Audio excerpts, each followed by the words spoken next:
What's up, guys? Welcome back to another edition of Neon Trash. I'm your host, Tommy the Hammer.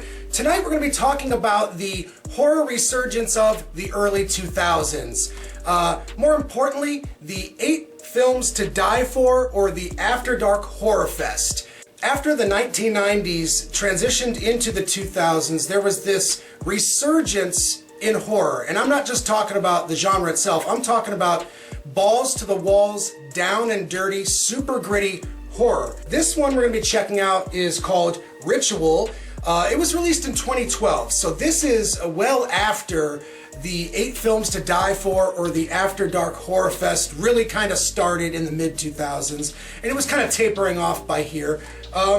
But you know what? I haven't watched this movie in quite some time. You guys know how I roll on Neon Trash. Check out that motherfucking trailer. Peep that shit, bitches. And when we get back, y'all motherfucks are gonna know my opinion on Ritual. Drink up. I don't know if I should, darling. Someone offers you a drink, and you take it.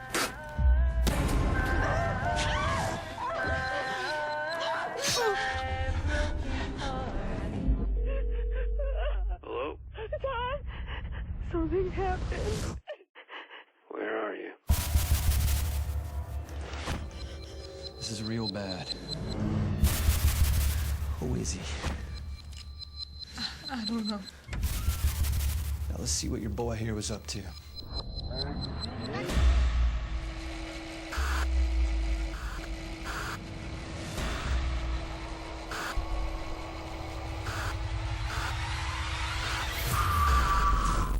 He was gonna do that to me. They're here. Coming to get you, beautiful.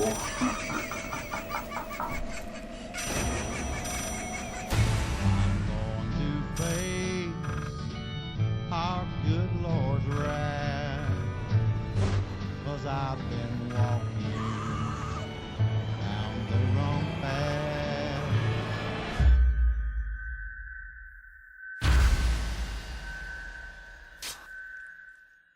Alright guys, first of all I want to say that what I liked about the movie Ritual was its overall intentions.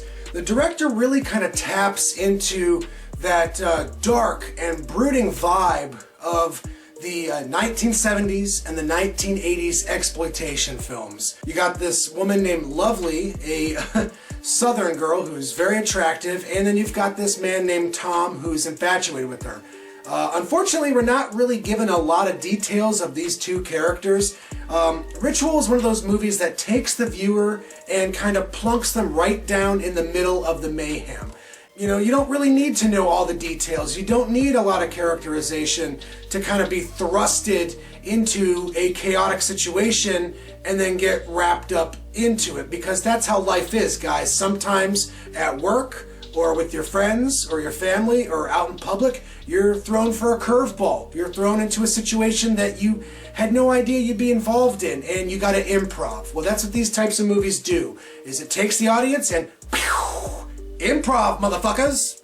These characters really are sold to the audience, and that's a testament to the meager budget and the intentions of these actors. They really felt these characters and they wanted to sell it to the audience.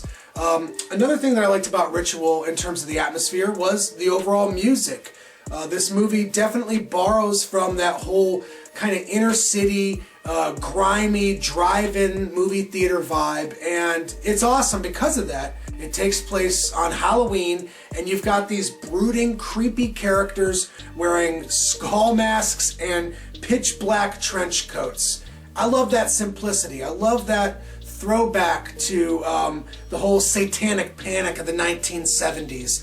And maybe it doesn't do it as good as movies like Rosemary's Baby, or maybe even like The Wicker Man if we're talking about cults and nefarious intentions by large groups of people. But I gotta commend the director here. He's really trying to offer up a good piece of horror. Like, there's no CGI in this movie. There's no big name actors and actresses. It's not filmed in super high def and meant for the big screen and selling seats at the movie theater. This movie is all about making a good, dark horror movie. And whether or not you vibe with it, is kind of up to the audience. I gotta give it a star count, and out of 10 stars, I think I could give the After Dark original Ritual.